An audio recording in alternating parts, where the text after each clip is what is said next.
अभी यहाँ पर एक शो अनाउंस हुआ है कोल्ड प्ले का।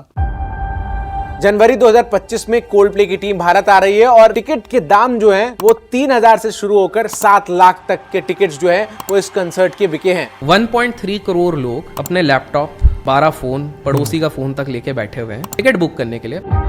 ऐसा बैंड जिसके पास अपनी पहली एल्बम तक निकालने के पैसे नहीं थे, वो आज इतिहास के सबसे बड़े म्यूजिक बैंड्स में से एक कैसे बन गया? Namaste, friends. जिस कोल्ड प्ले को कामयाबी के बाद भी नीचा दिखाया गया, जिस पर चोरी का इल्जाम लगाया गया, उसी कोल्ड प्ले ने सारी चुनौतियों से लड़कर फिर से बाजी कैसे जीत ली। रूम्स का किराया 4 से 5 लाख रुपए तक प्रतिदिन के हिसाब से चार्ज कर रहे हैं। आसपास के तमाम जो होटल्स हैं, 13 million people logged in to buy the tickets.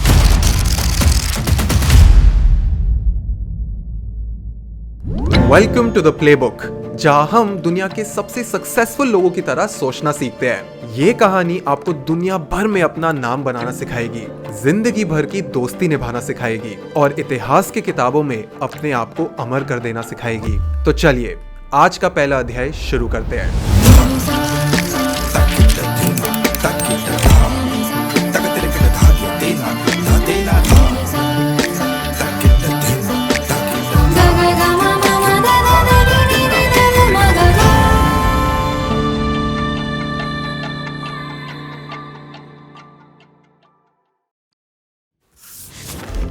ये कहानी शुरू होती है आज से 29 साल पहले 1996 में at the university college London, जहां एक इंजीनियरिंग स्टूडेंट अपना बेस गिटार लेकर दो बड़े ही अनोखे लड़कों से मिलने जा रहा है।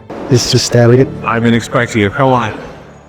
क्योंकि इन दोनों लड़कों ने कॉलेज में एक बैंड शुरू किया है जिसका नाम है पेक्टोरल्स। इस बैंड का song writer and vocalist Chris Martin college में हिस्ट्री पढ़ रहा है और lead guitarist Jonny Buckland college में मैथमेटिक्स और एस्ट्रोनॉमी पढ़ रहा है। देखते ही देखते ये तीनों लड़के गाने बनाने शुरू करते हैं और अपने बैंड का नाम पेक्टोरल्स से बिग फैट नॉइजेस और फिर कुछ हफ्तों के बाद फिर से बदलकर स्टारफिश रखते हैं। सिर्फ एक साल में स्टारफिश को लंदन के पब्स एंड बार्स में काम मिलने लगा। कुछ जगह तो उन्हें गालियां भी पड़ी, पर समय के साथ उन्हें ये समझ आ गया कि लोग उनसे क्या चाहते हैं।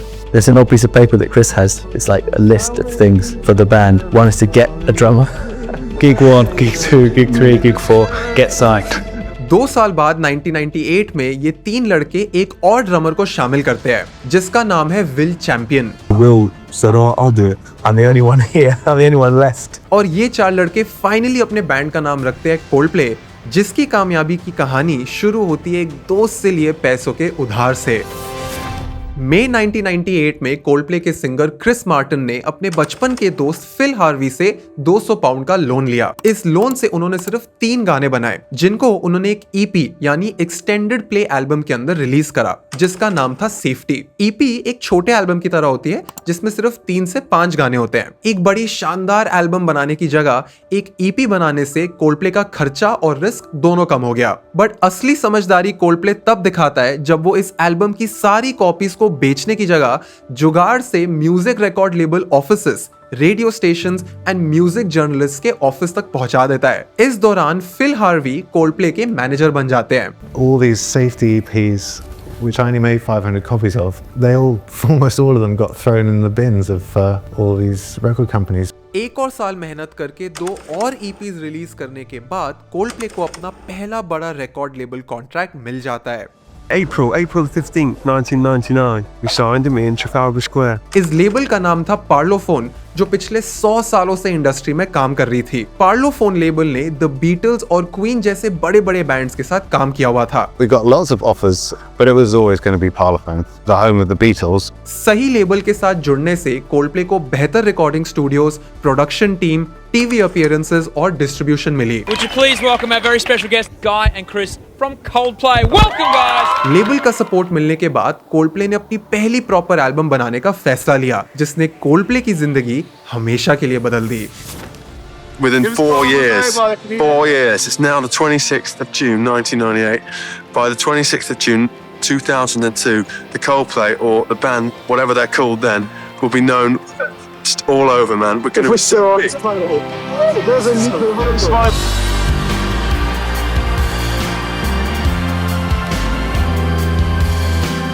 किसी चीज को कामयाब करने के लिए मेहनत, तकनीक और किस्मत तीनों चाहिए होती है। मेहनत तो सभी करते हैं और किस्मत किसी के हाथ में नहीं होती। आज से 25 वर्ष पहले साल 2000 में कोल्डप्ले ने अपनी पहली एल्बम पैराशूट्स लॉन्च करी, जो करोड़ों लोगों के दिल में बस गई।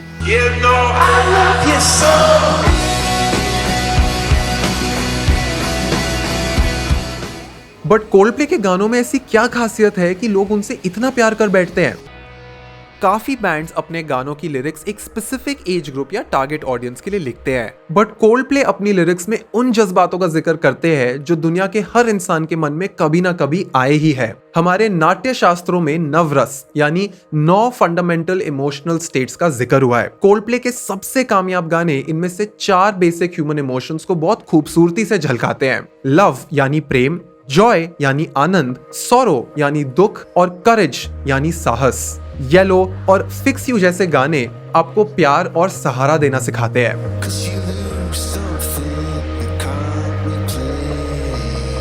पैराडाइज आपको एक कड़वी दुनिया में सुकून ढूंढना सिखाती है। द साइंटिस्ट आपको अपनी गलतियों के दर्द को झेलना सिखाती है। कोल्डप्ले के गाने सुनकर इंसान अपने अंदर कुछ ऐसा महसूस कर पाता है जो उसे किसी और गाने से नहीं हो पाता।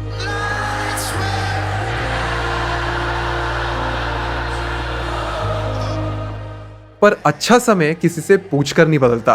फेब 2002 में अपनी पहली एल्बम पैराशूट्स के लिए एक ग्रैमी अवार्ड जीतने के बाद कोल्डप्ले का सामना ऐसी चुनौतियों से हुआ जिसके लिए वो बिल्कुल भी तैयार नहीं थे। ग्रैमी मिलने के 6 महीने बाद अगस्त 2002 में कोल्डप्ले ने अपनी दूसरी music album A Rush of Blood to the Head release करी। पैराशूट की तरह ये एल्बम भी सुपर सक्सेसफुल थी। इस एल्बम के लिए कोल्डप्ले को 2 ग्रैमी अवार्ड्स मिले। And the Grammy goes to Claps Coldplay. इसके एक गाने द साइंटिस्ट के लिए क्रिस मार्टिन ने अपनी पूरी म्यूजिक वीडियो रिवर्स में शूट करी। बट अब 2002 के बाद कोल्डप्ले को अपनी कामयाबी का प्रेशर फील होने लग गया। I think we felt a lot of pressure to make some kind of grand album. Coldplay की ग्लोबल पॉपुलैरिटी इतनी बढ़ चुकी थी कि अब फैंस को उनके हर गाने से काफी ज्यादा उम्मीदें थी। अपनी तीसरी एल्बम की ट्रैकलिस्ट फाइनल करने से पहले क्रिस मार्टिन ने काफी गाने रिकॉर्ड करने के बाद रिजेक्ट करने शुरू कर दिए। इन रिजेक्शन से बैंड मेंबर्स के बीच तनाव बढ़ने लग गया। We spent day after day after day of getting nowhere.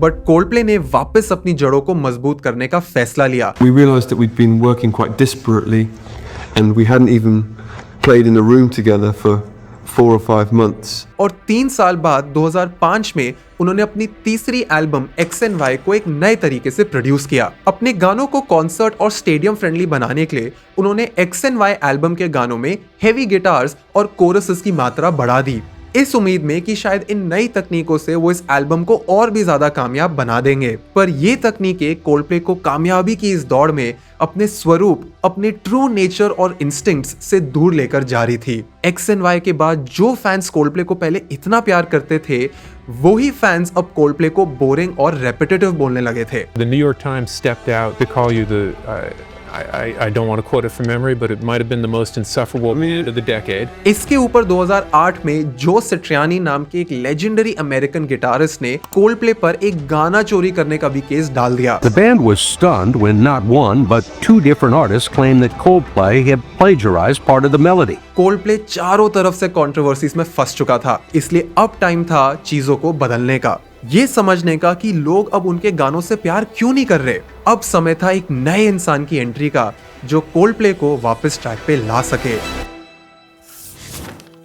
2005 के बाद कोल्डप्ले की तीसरी एल्बम XNY ने फिर से बहुत पैसे कमाए, बट फिर भी कोल्डप्ले एज अ बैंड खुश नहीं था क्योंकि उनके काफी फैंस उनके गानों को ओवर प्रोड्यूस्ड या टू सेफ कहने लग गए थे। अपनी आवाज को फिर से ढूंढने के लिए कोल्डप्ले ने लेजेंडरी प्रोड्यूसर ब्रायन इनो के साथ काम करना शुरू कर दिया। We wanted to find someone who had the same effect on us as Brian Eno did on U2 and David Bowie and Talking Heads and all these incredible bands that we love.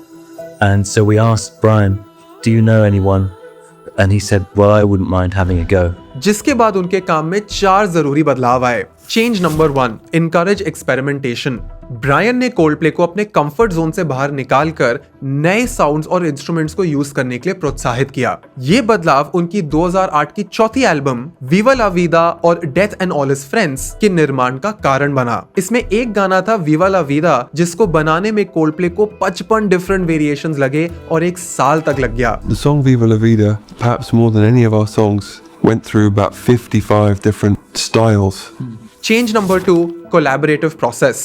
Brian ने Coldplay को perfections या templates के पीछे भागने की जगह फिर से एक साथ बैठकर जैम करना सिखाया। टीम का ध्यान रिकॉर्ड से हटाकर साथ बैठकर कोलैबोरेट करने पर लगाया गया। He kicked me out of the band for a few weeks. At that time I could be quite strong-minded in saying it has to sound like this. And so he told us to let everyone get to the end of their idea before any judgment is passed. Change number 3, dealing with pressure. Brian ने Coldplay को commercial success की चिंता छोड़कर सिर्फ एक चीज पर ध्यान देना सिखाया, जो था अपने मन की सुनना। इसलिए कोल्डप्ले की चौथी एल्बम में हमें दुनिया भर के वर्ल्ड म्यूजिक इन्फ्लुएंसेस और एक नई आर्टिस्टिक अप्रोच सुनने को मिलती है। We went to Barcelona, we did a sort of singing trip with him, which was one of the key elements on that record, the sound of lots of voices together. Change number 4, making an unforgettable concert experience. इन सारे गानों के साथ Coldplay ने एक ऐसा concert experience design किया जो सबको हमेशा के लिए याद रह जाए। ज़ाइलो बैंड्स जो पूरे कॉन्सर्ट को एक गैलेक्सी की तरह बना दे, स्टेज डिजाइन जो क्रिस मार्टिन को मैक्सिमम लोगों के पास ले आए, और गाने जिसमें इतने स्ट्रॉन्ग अपलिफ्टिंग मोमेंट्स हो कि क्राउड एक साथ कोरस में गा पाए।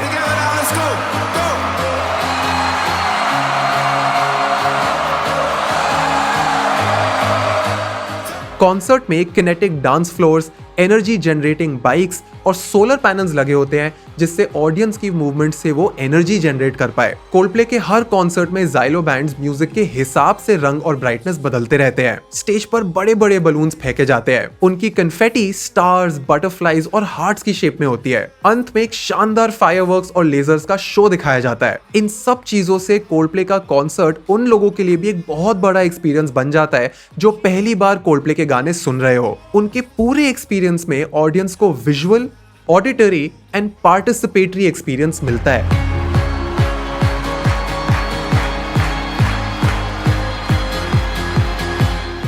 जिससे आप एक भरे स्टेडियम में सब लोगों के साथ लाइट्स और कन्फेटी के बीच में कोल्डप्ले के गानों को अच्छे से महसूस कर पाते हो।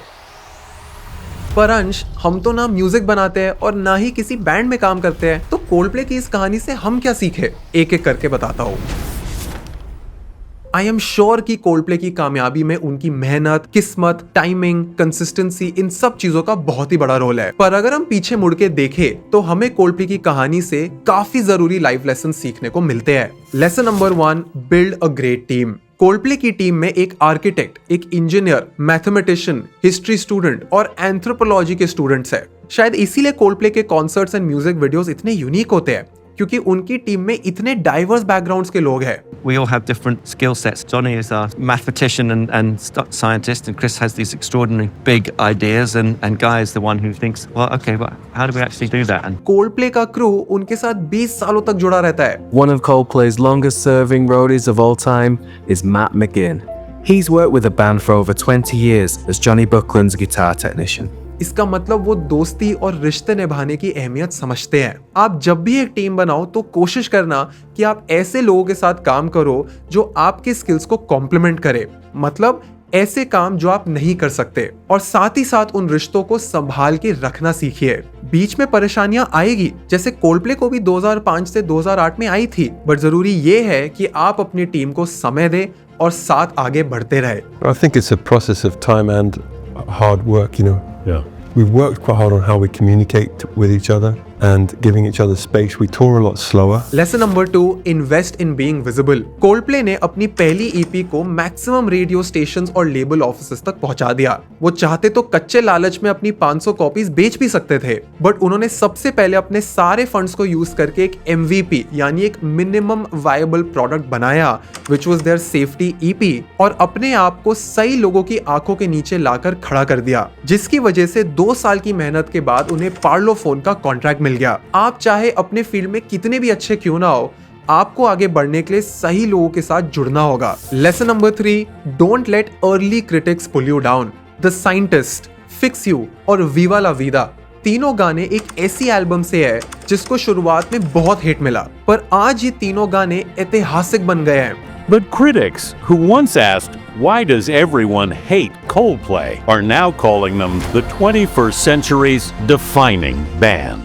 बॉलीवुड की काफी फिल्में जैसे शोले, तमाशा और लैला मजनू को रिलीज होने के कुछ ही हफ्तों में लोगों ने फ्लॉप डिक्लेयर कर दिया था, पर आज ये तीनों फिल्में कल्ट क्लासिक बन गई है। इसलिए कभी भी अर्ली क्रिटिक्स को अपने दिमाग में घुसने मत देना, उनसे सीख कर अपने आप को बेहतर बनाना, जैसे कोल्डप्ले ने X and Y एल्बम के बाद किया था। When we first landed in America, and I read Rolling Stone review of our single and it was not good, but I was like, right, we got to get better. Comment section में बताना कि आपने इस पूरी video से क्या-क्या सीखा। अगर आपको ये डॉक्यूमेंट्री अच्छी लगी तो इस वीडियो को अपने इंस्टाग्राम स्टोरी पर डालना और मुझे ऑन @playbook_India एंड @Coldplay को टैग करना मत भूलना। मेरा नाम है अंश मेहरा और आप सीख रहे हैं फ्रॉम द प्लेबुक।